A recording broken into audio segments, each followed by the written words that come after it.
Hello, welcome to episode 10. And I think my dog is breathing very loud. You're so loud. I think I'll change the name of the show to, you ready guys? My friend the Rainbow Circle. I was calling it the Center of the Rainbow Circle, which I never really loved, but my friend the Rainbow Circle doesn't make any sense as a title, and that's why I like it. I'm synesthetic, and it has a much better synesthetic color. Entirely irrational. But anyway, that's kind of my point. In today's episode, because who cares if I change the show? Because nobody may ever even see this. Who knows? Except maybe my son Callum. Hopefully he'll be curious. And that's kind of the point. He's 7 years old. So maybe when he gets to be an adult and his poor daddy has died of some horrible, miserable accident or disease. I'm kind of morbid. I know I'm smiling as I'm saying something morbid. And laughing as I'm saying something morbid. Maybe he'll look back at these. Who knows? But that is kind of my point, because we've been listening to Ready Player One audiobook. I know he's 7 and it's a little bit adult for him, but I just, when adult things show up, bad language, things like that, I just remind him, these are not things you say in public, these are bad words, don't repeat them, that sort of thing. And he loved the movie so much. But also that there's an interesting connection to Frank O'Hara, which doesn't seem like the obvious connection.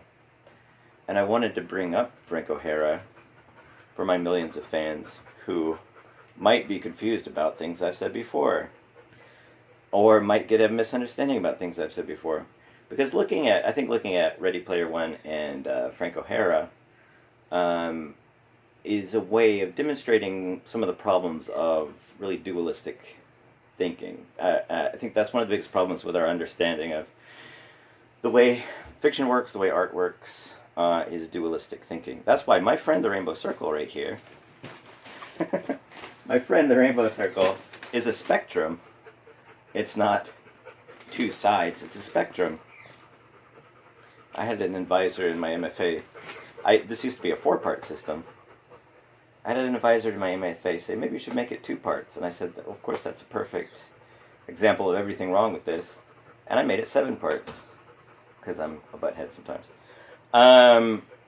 But so, Ready Player One and Frank O'Hara. One thing I talked about in a previous episode, as my millions of fans surely know, is there's no really good objective measure of greatness other than duration of stimulation. And looking at duration of stimulation is a real practical thing you can do. Instead of looking at good art or literature as some universal thing that we all agree on, something that you can actually measure is how long a piece is able to stimulate a reader or a viewer.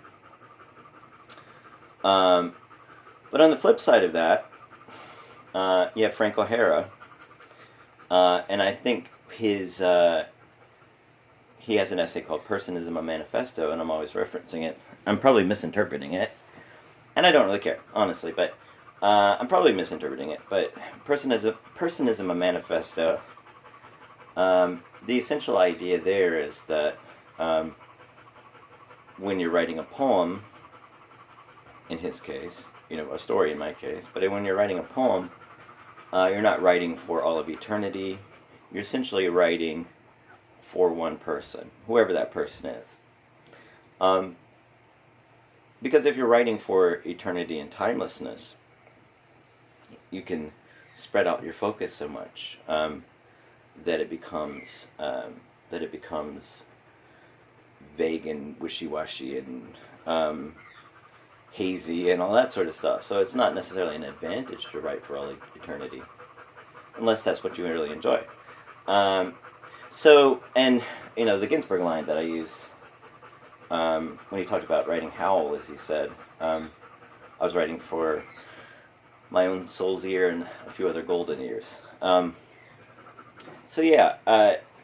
Duration of stimulation is not necessarily an objective measure. It's just a practical measure. You can look at elements within the text that make it more durable. When you think of it as writing for all of eternity and making it timeless, that's harder to measure, to figure out what actually makes it timeless, because that tends to lead to vagueness, which is not necessarily an advantage. A really basic example that I use sometimes is if you look at Claude McKay versus Langston Hughes. Claude McKay, there's a whole spectrum of Harlem Renaissance poets who do this sort of thing, but Claude McKay was writing for the broader audience. He was trying to make something timeless. He was writing Shakespearean sonnets. Although she feeds me bread of bitterness and sinks into my throat her tiger's tooth, steals my breath of life, I must confess, I love this cultured hell that tests my youth. I can't remember any more right now. And so he wrote these beautiful poems that are timeless and short on specificity and all that sort of stuff. And they're beautiful. But then Langston Hughes was writing these very idiosyncratic, very specific to the African American community, to his own experience and what have you. And just comparing those two side by side, Langston Hughes arguably has more duration of stimulation. So it's just saying timelessness alone is not really something easy to measure or quantify as, and it can lead to some negative results of, flattening out the impact of specificity versus, if you're aiming for timelessness by eliminating specificity, that's not necessarily a good strategy. You know what I mean? Maggie's sitting down there. You know what I mean, Maggie? You know what I mean? So, but that's Frank O'Hara. So Frank O'Hara, has plenty of great poems that are still stimulating today after 60 years or so. But he gets very specific, especially his lunch poems, or the lunch poem style poems, where he chronicles something that happens every day, like The Day Lady Died, for example. He goes through all these details of his day, and they're very outdated. A lot of them are really outdated things. Like he talks about buying cigarettes, and that's one of those things that the kids of today may not even be able to relate to what that even means eventually. But then by the end, the day lady died. Right at the end, he says, "You and I," and everyone stopped. I saw the headlines, and everyone and I stopped breathing, or something like that. I'm gonna misquote some things. I'm sorry. So yeah, it gets very specific, but then that contrast between the hyperspecificity and this shift into connection with all of humanity, creates this dynamic stimulation. So yeah, timelessness. So if you're talking about duration of stimulation, it's not necessarily timelessness. And so that's one of the things. Just I've never read Ready Player One before. Really, just part of the way through it, a couple of discs into it. So I may change my mind completely later. But my son Callum and I really loved the movie, and a lot of my emotions for the movie are really tied up in the fact that was the last movie that my father took me to. It was my birthday last year. He took me to Callum and me to see Ready Player One. So I'm always going to have that sort of emotional tie. I might have mentioned before, Guardians of the Galaxy 2, it's one of my favorite movies because of the whole fatherhood thing, Here's a picture of my father. Let's get sentimental for a second. Picture of my father leading me and my brothers on a hike. I had that for his 70th birthday. I had that blown up and framed. But anyway, so from a highly personal perspective, my opinion about the movie is very swayed by that sort of emotional connection. So anybody's response to a piece is always going to be highly personal, based on context that you're never going to be able to predict. And also, I grew up in the 80s, so I loved all of the different references. So having a story that is so wrapped up in so many different references, if you really broke it down for the source of the stimulation, it might be nostalgia, which can be very limited, and this is where the practicality of duration of stimulation comes in. You have certain elements that have a limited amount of stimulation. So I might mention, like, a Michael Bay movie. You have all these explosions, but those are brief spikes in stimulation. My cat Spike was right over there. I'm not calling you Spike. Might be meowing now. I have all kinds of animal sounds constantly around me, which I love. But it's a brief spike in stimulation. Sika is watching me talk right now. And Maggie's digging under the bed. I'm in the guest room, and Maggie's digging into the bed for something. I have no idea what. But there might be a brief... There's Spike. He might have thought I was calling him. Did you think I was calling you? He's meowing like a crazy cat. But there might be a brief spike in stimulation, but then it dissipates, and there's not really long-term stimulation that comes from, things like jump scares or explosions. They're not bad things to have in a story necessarily, or a movie or whatever. There's no universal law against having these brief spikes. But there's just not a whole lot of long-term stimulation from it. And one of my first episodes of my super popular, loved by millions show, I talked about a movie like, What Dreams May Come, which has lots and lots of these just beautiful images and what have you. But, rest in peace, Robin Williams. Also... one of my favorite actors, one of my father's favorite too. But there was, once you get past these brief spikes of stimulation, what's left for you to attach to? Spike really wants me to scratch his head. What's left for you to attach to after that? So, if you look at a Michael Bay movie, not to pick on him, that's the most obvious example.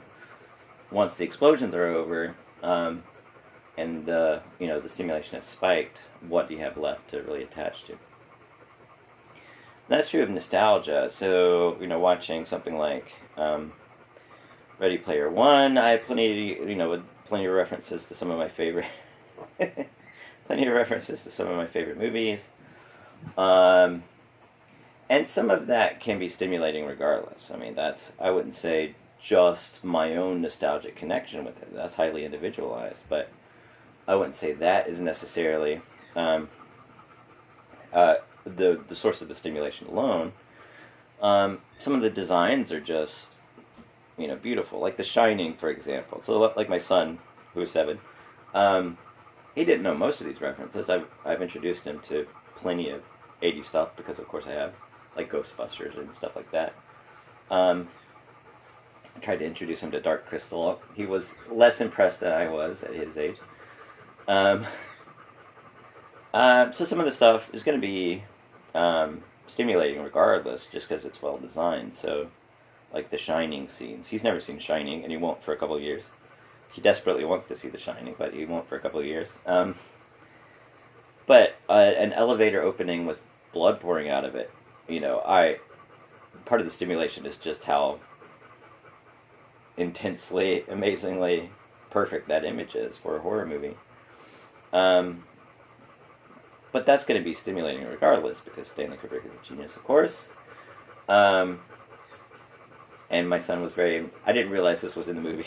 I didn't realize all the Shining references were in the movie, and he would become obsessed with seeing it. But yeah, so the elevator opening up and the blood pouring out, that's going to be stimulating regardless. It's just has another layer, because, I'm I love The Shining and what have you.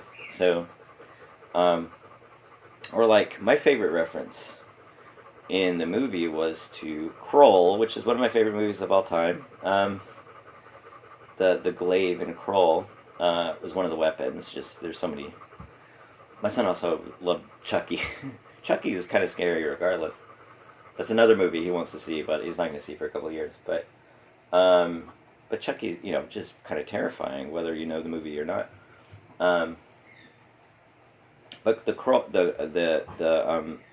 glaive from Kroll, the glaive is just a beautiful design.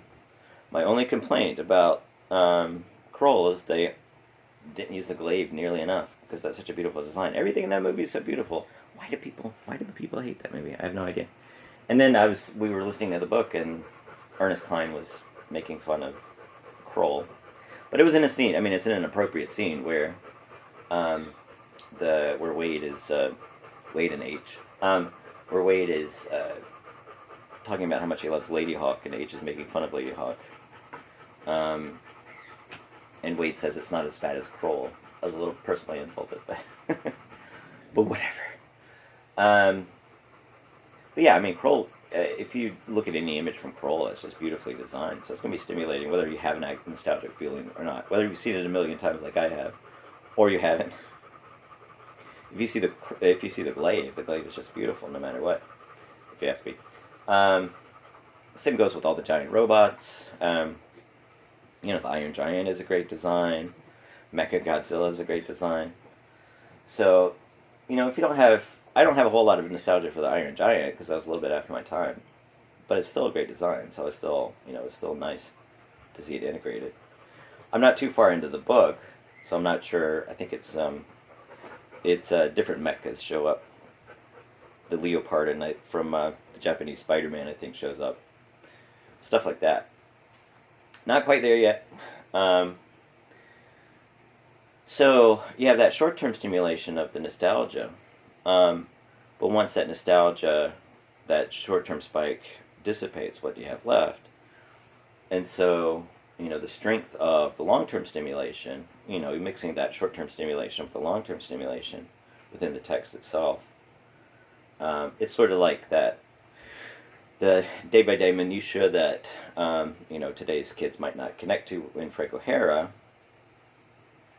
tied to, the contrast between that day-to-day minutia with recognition of the death of Billie Holiday at the end of the day Lady died. That sort of contrast creates a scaffold for longer-term stimulation. Or it could be any random factor, that it can be so many different things and highly personalized. But that's kind of Frank O'Hara's point, is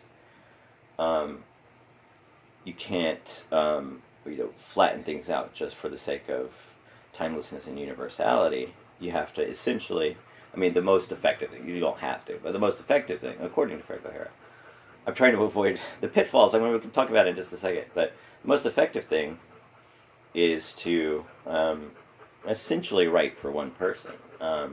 Write your own perfect story, and write your own perfect poem for your ideal audience. And that gets to another point. There's two main points. The other point, that one of the biggest problems with dualistic thinking, this is something that really infects the whole workshop system to a detrimental degree. And this is something I have to explain as clearly as possible, maybe not in one episode. But the irrelevance of dualistic references, like this is good and this is bad, saying things are good and bad, and but especially saying I like this, I dislike this. It has limited effect. There's so much. It's almost the disease of the workshop, the good, bad, like, dislike delusion. And I fall into it all the time. It's just natural. And it continues as a disease because it seems to have some efficacy. But if you think about, like, Kroll's one of my favorite movies of all time. Everyone else in the world seems to hate it for some reason. I have no idea why. It's an amazing movie. And like Ready Player One, plenty of people love it, plenty of people hate it. My son loves it. He thinks it's amazing. He's totally enwrapped by the book. We have genuine... We're listening to it on an audiobook, and we have genuine driveway moments where he doesn't want to get out of the car because he wants to listen to the book, which is amazing. My son is really enjoying a novel, which is very exciting. But there are parts that just... there are parts of the prose that bother me, for example. You know, the characters are fine so far. I just really started it, so I don't know exactly how they play out. I know it's different from the movie, but there are parts of the prose that really bother me, and they bother me because just, you know, having read plenty of novels, having written plenty of novels, having certain words and phrases become pet peeves just because I've heard them so much. But Ernest Cline, it really, especially in the beginning, it's gotten a little bit better. I'm where he's starting to find the keys. If you're familiar with the book, I'm where he's starting to find the keys. So it's much more in-scene narration. But especially at the beginning, there's lots of exposition. A lot of it's really awkward.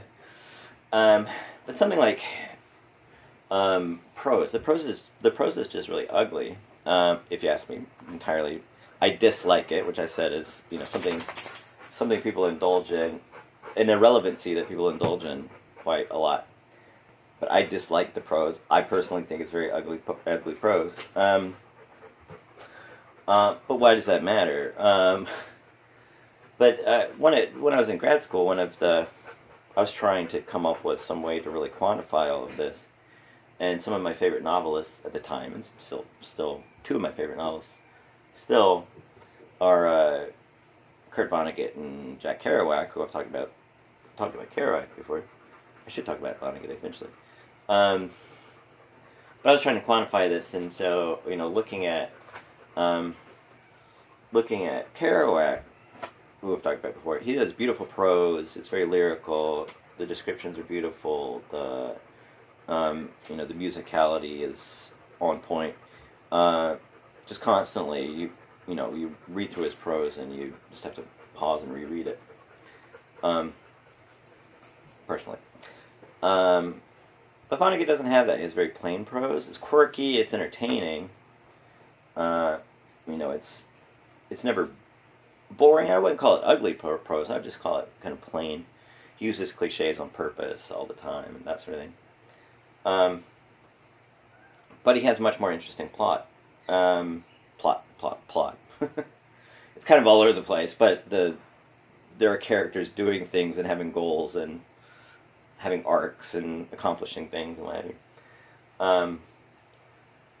But Kerouac is just kind of all over the place. There's no real, it becomes kind of tedious, personally. It becomes, I've been watching the Nerd Crew from Red Letter Media, and one of the cliches they constantly use is, me personally, I liked it. So I'm going to accidentally fall into saying, me personally, I like it.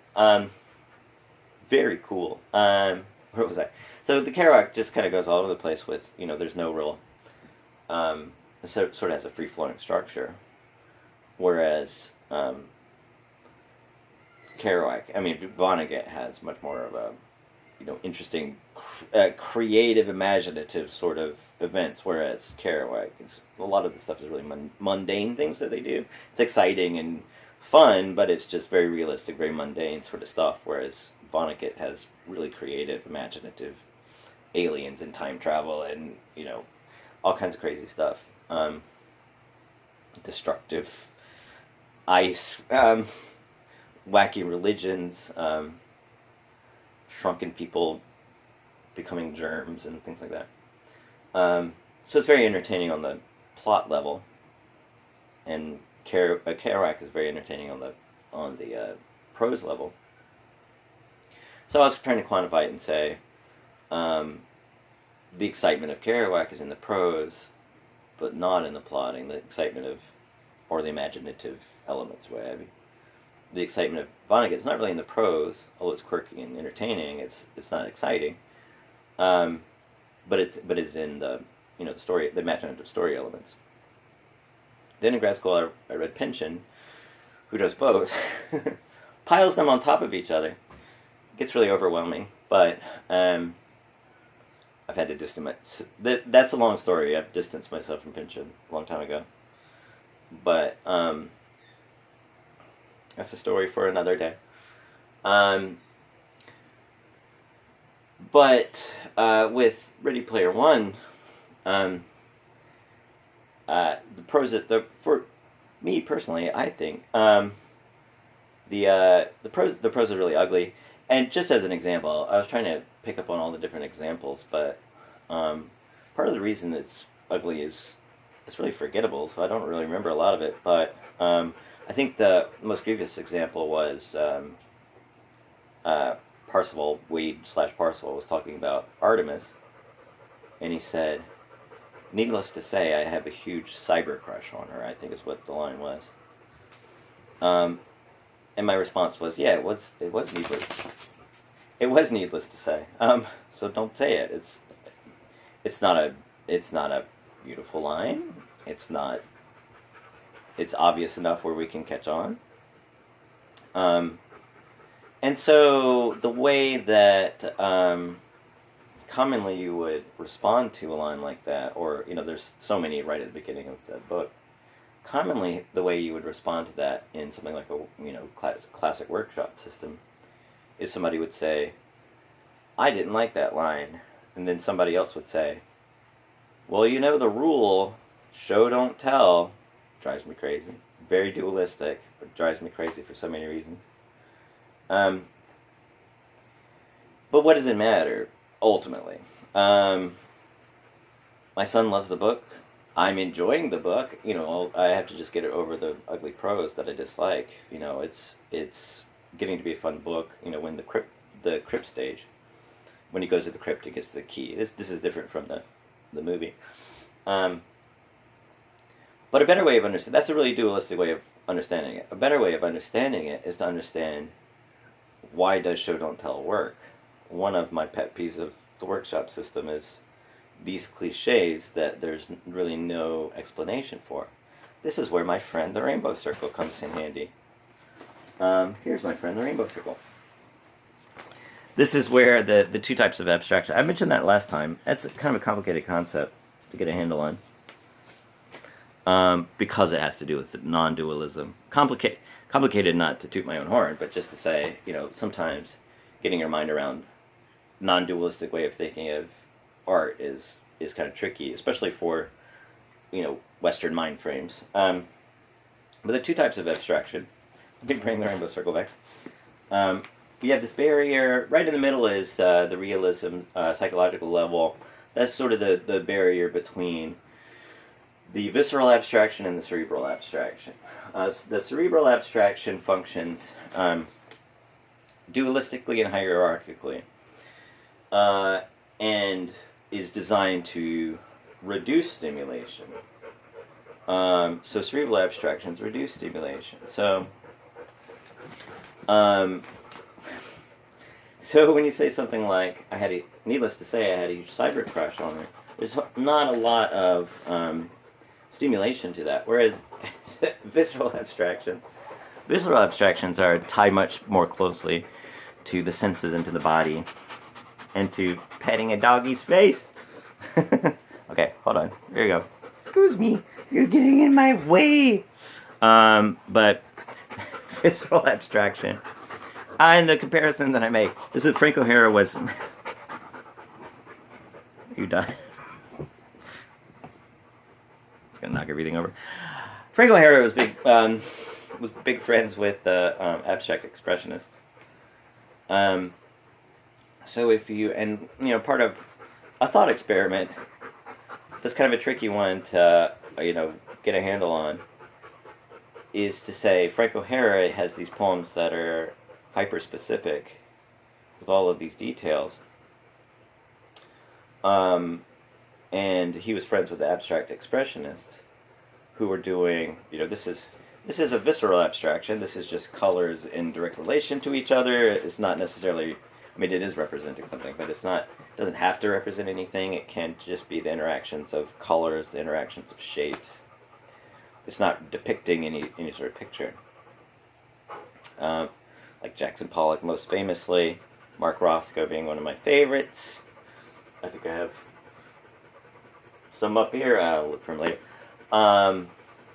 But the abstract expressionists, they're not depicting anything. They're just depicting the pure raw, arguably. I know there's a lot of different interpretations, but arguably, they're just depicting the raw emotions as directly as possible. So, how is Frank O'Hara doing the same thing that the abstract expressionists are doing when he's being very specific and they're being abstract? That's because when you say abstract, you're actually talking about two quite different things. You're talking about things that are not depicting, physical reality necessarily, but they're functioning in very different ways. So Frank O'Hara is using abstract expressionism in a sense, even though he's being very concrete and very specific. And even when he gets to the end of The Day Lady Died, for example, and he says, everyone and I stopped breathing, even that is getting more abstract and spreading out wider, but he's still isolating it to something very physical. And so that's what's at the core of Show Don't Tell. So Frank O'Hara, there's a really basic example of Show Don't Tell.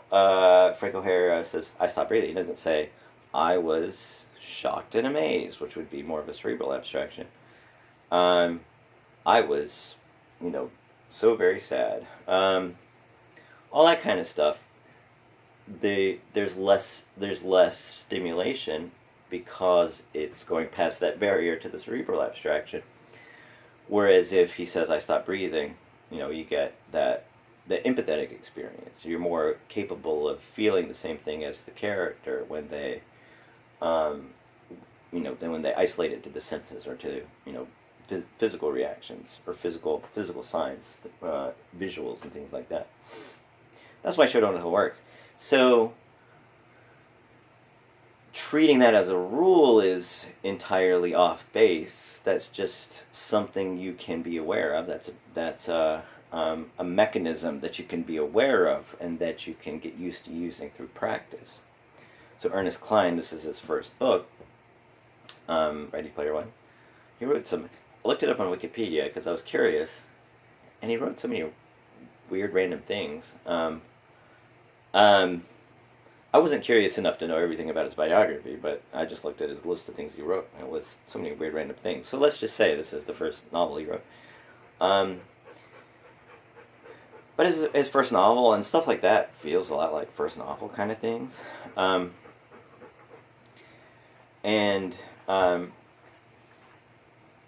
If he went through like a workshop or something like that, they may shake that out of him. But a lot of the times what happens is it'll go the other directions. It'll turn into hyperspecificity.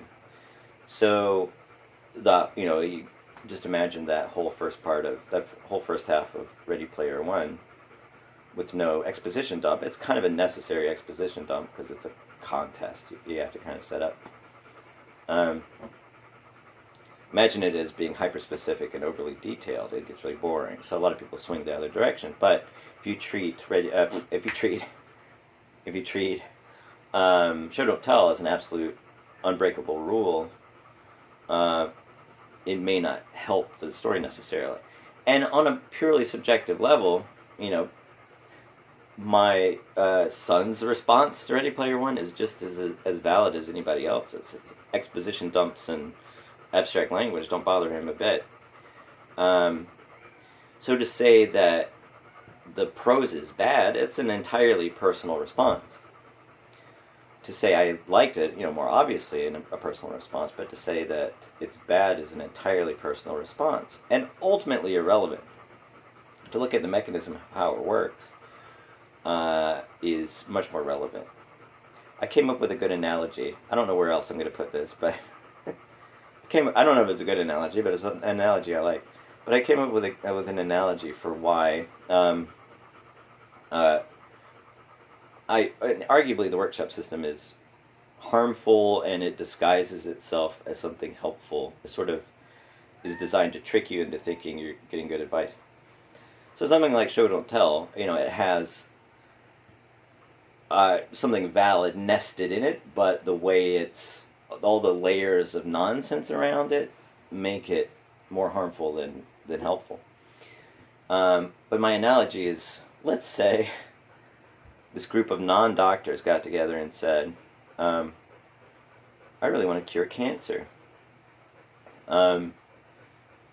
My solution is people are better able to fight diseases when they're happy. Picnics make people happy. Let's have a picnic so we can cure cancer. So at these picnics, they have these long, in-depth conversations about what cures cancer. And it devolves into things they like and they dislike. I like when I go to the hospital and I get ice cream, things like that. And then it goes off topic for what they like in their picnic. Because picnics are designed to cure cancer, it becomes about the picnic. And so it becomes likes and dislikes. And then this spreads to a next generation of picnickers who are throwing their picnics based on what the people in the other picnics are doing. And suddenly cancer just becomes a meaningless word, and all the cancer doctors of the world quit trying to cure cancer because the whole world has just dedicated itself to these picnics. So then when you say, these picnics are not doing anything to cure cancer, you say, well, everybody at the picnic is happy about the picnic, even though, it has so little to do with cancer anymore. But we talk about cancer in, an entirely uninformed way. I think surgery might cure it. Yeah, that's a good idea. Or I think radiation is a good way to do it. And then it becomes more about the picnic than about, the actual cure. It's a ridiculous analogy, but I enjoyed coming up with it. So there's a lot of fixation on irrelevant things. So, if you workshops, Ready Player One, and somebody said I disliked it, and somebody else said I liked it, you're enhancing a social function of the discussion of it. You're not actually coming to anything substantial, any sort of substantial thing that actually helps make the novel better. And I think this is something that we just take for granted, and we spread constantly. This idea of liking and disliking things actually meaning anything, or beyond that, some things being good and bad. And it bothers me whether or not I actually like the thing people are bashing. I do it too. It's just natural, but like when everybody bashes Twilight. I've never read Twilight, but Twilight is very important to teen girls stereotypically, but plenty of other people. Those people who love Twilight have a totally valid perspective on what is good and what is bad. If somebody said, I love Twilight, it is good, who am I to say that it's not good? That's an irrelevant, that's an irrelevant thing. Or 50 Shades of Grey. I've never read 50 Shades of Grey, but that one might be different. I think there might be other reasons why people enjoy that one. But, Twilight is sort of the ultimate example of that. To say it's a bad book is inaccurate and irrelevant. Or to say certain elements are good or bad, just fixations on good and bad, are ultimately irrelevant. What does Stephanie Meyers, what does she actually want to accomplish with it? Did she accomplish it? Arguably, yes. I don't know enough about it, but Ernest Cline, what does he want to accomplish with Ready Player One? Who is his audience? Did he actually accomplish it?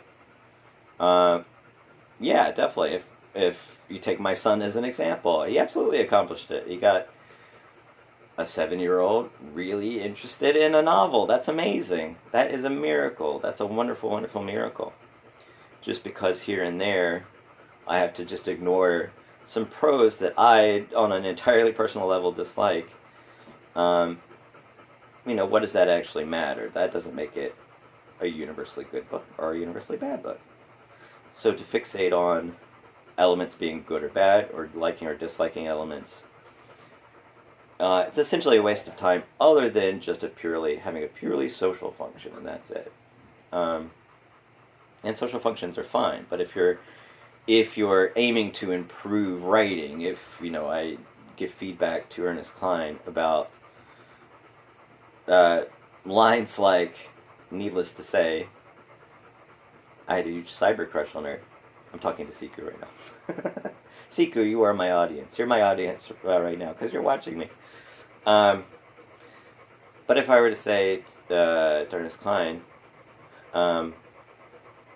needless to say, I had a huge crush a huge cyber crush on her. If I said, I dislike that line, it's a bad line, it's totally off subject. But if I were to say, you can increase the stimulation of this line by shifting it into a more viscerally stimulating line, and so you have these two lines to choose from, would it be better to say, needless to say, I have this huge cyber crush on her? It creates a voice. I mean, there are some advantages to it. You get a sense it's a first-person narrator, and of course, the first-person narrator would talk like that. So it accomplishes something. So choosing that line would be totally valid. But if you had some more visceral sort of line, and you said, I don't know, I'm going to improvise a better line, my heart was beating faster, or something like that. And he has a couple of lines where he says things like, I forget how it goes, but I was blushing and I was hoping my avatar didn't show me blushing or whatever. Yeah, it's a real basic example, but it works better than saying I had a huge cyber crush on her. And needless to say, just pointing out how needless it was. But there's tons of examples like that. But anyway, I'm only maybe a fifth of the way through. I will report back and tell you how it turns out. And any sort of opinion I have on it is ultimately irrelevant. See you next time for the newly renamed My Friend the Rainbow Circle. Much better name. See you later.